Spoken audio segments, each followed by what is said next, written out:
جوش بیان، ایجاز و اختصار، روانی و برجستگی۔ ایجاز و اختصار کا لفظی معنی بیٹے ہوتا ہے مختصر بیان کرنا، کہ جو بھی بات کرتے تھے وہ مختصر کرتے تھے، ٹو دی پوائنٹ بات کرتے تھے، خام خواہ کے اندر بات کو لمبا نہیں کرتے تھے۔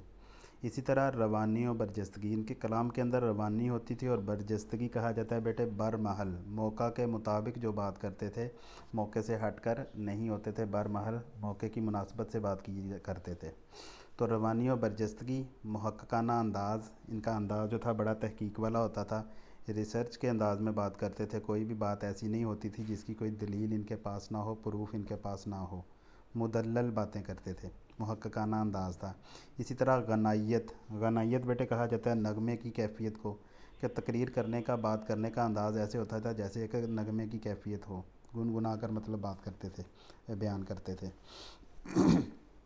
اور شعریت ان کے اسلوب بیان کی نمایاں خصوصیات ہیں، شعر و شاعری کا کلام اپنے بیان کے اندر بھی استعمال کرتے تھے۔ تو پورے لائن کا کیا بن جائے گا جی، ذرا غور کیجئے گا کہ جوش بیان، ایجاز و اختصار، روانی و برجستگی، محققانہ انداز، غنائیت اور شعریت ان کے اسلوب بیان کی نمایاں خصوصیات ہیں۔ آگے بیٹے کہا جا رہا ہے کہ شبلی کی تمام ادبی کاوشوں سے قطع نظر، اس کو کہتے ہیں جی ایک نظر انداز کر دیا جائے، اگرچہ نظر ہٹا لی جائے، ان کا سب سے بڑا ادبی کارنامہ ان کا انداز بیان ہے۔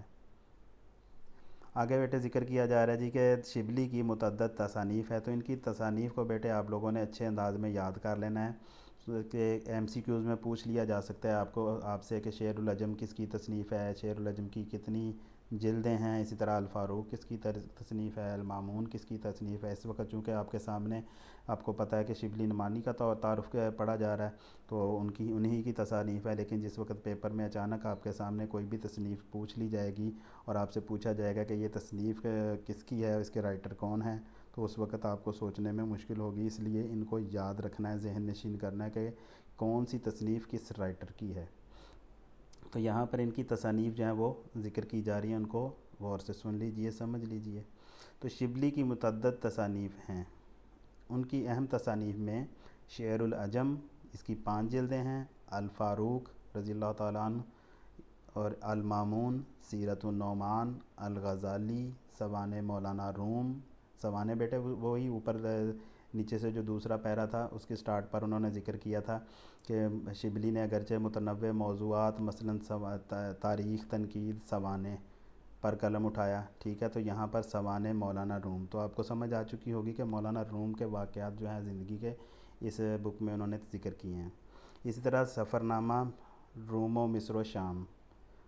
تو یہ سفر نامہ انہوں نے تحریر کیا، اور آخری ذکر کتاب جو ہے وہ سیرت النبی صلی اللہ علیہ وسلم ہے، ٹھیک ہے۔ تو سیرت النبی صلی اللہ علیہ وسلم یہ وہ کتاب ہے جس سے آپ کا آئندہ چیپٹر جو ہے، جو آپ ریڈنگ ہم شروع کریں گے ابھی، تو اس کتاب سے یہ سیرت النبی سے یہ لیا گیا ہے، اور آپ سے ایم سی کیوز میں یہ بھی پوچھا جا سکتا ہے کہ سبق ہجرت نبوی کس کتاب سے لیا گیا۔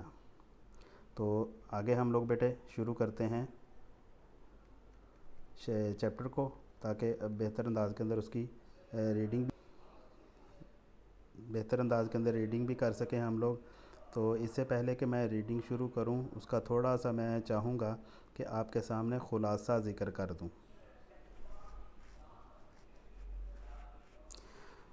جی، تو اس چیپٹر کے اندر بیٹے جیسا کہ سبق کا نام ہے ہجرت نبوی، آپ صلی اللہ علیہ وسلم کے واقعہ ہجرت کو تفصیل کے ساتھ مولانا شبلی نعمانی نے بیان کیا ہے۔ اس کی تفصیل انہوں نے کچھ یوں ذکر کی ہے، میں تھوڑا سا مختصر سا خلاصہ بیان کر دوں، اس کے بعد ریڈنگ کی طرف آتے ہیں۔ تو ہوا بیٹے کچھ یہ کہ آپ صلی اللہ علیہ وسلم کے جس وقت مکہ کے اندر زندگی آپ صلی اللہ علیہ وسلم نے گزاری، بچپن بھی آپ صلی اللہ علیہ وسلم کا مکہ میں گزرا، جوانی بھی مکہ میں گزری، تو اعلان نبوت کے بعد وہی لوگ جو آپ صلی اللہ علیہ وسلم کو صادق و امین کے لقب سے پکارتے تھے، وہ آپ صلی اللہ علیہ وسلم کے جانی دشمن ہو گئے، یہاں تک کہ آپ صلی اللہ علیہ وسلم کا چچا جو تھا ابو جہل، وہ بھی آپ کا دشمن ہو گیا۔ تو ان حالات کو دیکھتے ہوئے صحابہ کرام نے آپ صلی اللہ علیہ وسلم سے مکہ چھوڑ کر مدینہ میں یا دوسری جگہوں پر جانے کی اجازت چاہی، تو آپ صلی اللہ علیہ وسلم نے ان کو اجازت دے دی۔ تو اسی ثنا کے اندر چونکہ انبیاء کی یہ عادت رہی ہے کہ جو بھی جب تک اللہ کا حکم نہ آ جائے تو ایک جگہ سے دوسری جگہ وہ منتقل نہیں ہوتے، ہجرت نہیں کرتے۔ تو آپ صلی اللہ علیہ وسلم نے صحابہ کرام کو تو اجازت دے دی کہ وہ مکہ چھوڑ کر کسی بھی جگہ جا سکتے ہیں، مثلا مدینہ کے اندر چلے جائیں، ٹھیک ہے۔ تو لیکن خود آپ صلی اللہ علیہ وسلم نے یہ اقدام نہیں کیا، آپ صلی اللہ علیہ وسلم اللہ کے حکم کے منتظر رہے۔ تو اسی اثناء کے اندر قریش جو تھے وہ بھی پریشان تھے، وہ بھی اس حالت کے اندر تھے کہ مسلمان جو ہے وہ مکہ سے مدینہ کی طرف ہجرت کرنا شروع کر دی اور وہاں پر جا کر مضبوط ہوتے جا رہے ہیں، طاقت پکڑتے جا رہے ہیں۔ تو ان کو یہ فکر لاحق ہوئی کہ ایسا نہ ہو کہ پوری دنیا کے اندر اسلام پھیل جائے۔ تو وہ اسی فکر کے اندر انہوں نے آپ صلی اللہ علیہ وسلم کے متعلق مختلف قسم کی رائیں دینا شروع کی، مختلف مشورے کیے۔ تو ان مشوروں کے اندر سب سے پہلے جو مشورہ دیا، مختلف لوگوں نے مشورے دیے، ان میں کسی نے کہا جی کہ آپ صلی اللہ علیہ وسلم کو نعوذ باللہ زنجیروں میں، پاؤں میں زنجیریں ڈال کر ان کو کسی مکان میں بند کر دیا جائے، کسی نے کہا جلا وطن کر دینا کافی ہے۔ تو اسی طرح ابو جہل جو آپ صلی اللہ علیہ وسلم کا چچا تھا، جو اسلام کا سب سے بڑا دشمن تھا، اس نے کیا کیا، مشورہ دیا۔ اس نے کہا کہ آپ صلی اللہ علیہ وسلم کو نعوذ باللہ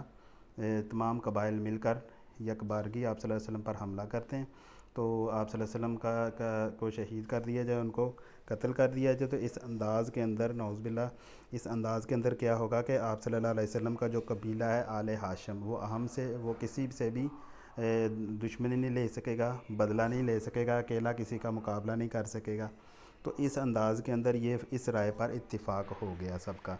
تو انہوں نے اسی اثناء کے اندر آپ صلی اللہ علیہ وسلم کے گھر کا محاصرہ کیا۔ رات کا وقت تھا، تو اہل عرب کے اندر کہتے ہیں جی ایک خوبی تھی، جہاں پر وہاں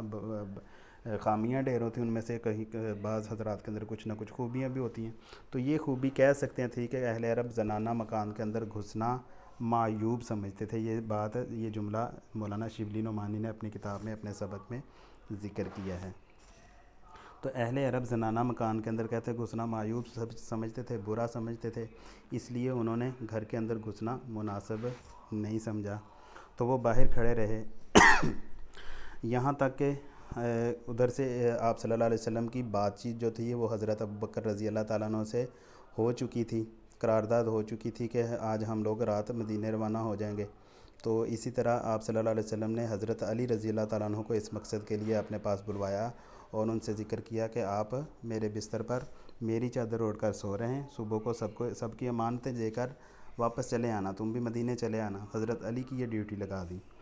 تو حضرت علی کو اگرچہ علم تھا، یہ حضرت علی کی بہادری اور شجاعت تھی کہ اگرچہ علم تھا لیکن آپ صلی اللہ علیہ وسلم کا حکم تھا، اور ان کے حکم کو آپ صلی اللہ علیہ وسلم کے حکم کو سار آنکھوں پر لیا، اور آپ صلی اللہ علیہ وسلم کے بستر مبارک پر جو اس وقت قتل گاہ بھی بن سکتا تھا، تو اس کو اپنے لیے سعادت سمجھا۔ خیر اس کے بعد آپ صلی اللہ علیہ وسلم مکہ سے روانہ ہوئے مدینہ کی طرف۔ تو جیسے ہی گھر سے نکلے تو آپ صلی اللہ علیہ وسلم کے جو گھر کا محاصرہ کیا ہوا تھا جن لوگوں نے، کفار نے، تو اللہ تعالیٰ نے ان کو بے خبر کر دیا، ان کے اوپر اونگ طاری کر دی، نیند کی کیفیت ان کے اوپر پیدا ہو گئی، جس سے آپ صلی اللہ علیہ وسلم ان کو محاصرے کے اندر سے چھوڑ کر، سوتا ہوا چھوڑ کر گھر سے باہر نکلے اور سیدھے کعبے کی طرف دیکھا اور کعبے کو فرمایا کہ اے مکہ، تو مجھ کو تمام دنیا سے عزیز ہے لیکن تیرے فرزند مجھ کو رہنے نہیں دیتے۔ تو یہ کہہ کر آپ صلی اللہ علیہ وسلم وہاں سے نکلے ہیں۔ تو سب سے پہلے آپ صلی اللہ علیہ وسلم حضرت ابوبکر صدیق رضی اللہ تعالیٰ عنہ، وہ دونوں جبل ثور کے اندر، اس کے غار کے اندر جا کر ٹھہرے۔ پھر اس غار کے اندر آپ صلی اللہ علیہ وسلم کو جو خوراک وغیرہ تھی وہ ابن حشام کا، مولانا شبلی نعمانی لکھتے ہیں کہ ایک تو آپ صلی اللہ علیہ وسلم کی خوراک تھی کہ آپ صلی اللہ علیہ وسلم کا، حضرت ابوبکر رضی اللہ تعالیٰ عنہ کا غلام وہ بکریاں چرا کر لاتا اور آپ صلی اللہ علیہ وسلم ان کا دودھ پی لیتے۔ 3 دن تک یہی غذا رہی۔ لیکن ابن حشام ایک رائٹر ہیں، مورخ ہیں، انہوں نے لکھا ہے کہ حضرت اسماء رضی اللہ تعالیٰ عنہ جو حضرت ابوبکر رضی اللہ تعالیٰ عنہ کی بڑی صاحبزادی تھیں، وہ کھانا پکا کر غار کے اندر پہنچا دیتی تھی۔ اس طرح 3 راتیں غار کے اندر گزاری۔ اس کے بعد جس وقت قریش کی صبح کے وقت آنکھیں کھولی تو انہوں نے حضرت علی رضی اللہ تعالیٰ عنہ کو بستر پر دیکھا، تو وہ آپ صلی اللہ علیہ وسلم کو حضرت علی رضی اللہ تعالیٰ عنہ کو انہوں نے گرفتار کیا اور حرم میں لے جا کر تھوڑی دیر قید رکھا اور اس کے بعد چھوڑ دیا۔ پھر آپ صلی اللہ علیہ وسلم کی تلاش میں نکلے، تو تلاش میں نکلتے نکلتے حضرت ابوبکر صدیق رضی اللہ تعالیٰ عنہ اور حضرت آپ صلی اللہ علیہ وسلم جس وقت غار ثور کے اندر تھے تو ان کو کے قریب، بالکل اس غار کے قریب پہنچ گئے۔ جیسے ہی اس غار کے قریب پہنچے تو حضرت ابوبکر رضی اللہ تعالیٰ عنہ ان کے قدموں کو دیکھ کر اندر سے گھبرا گئے۔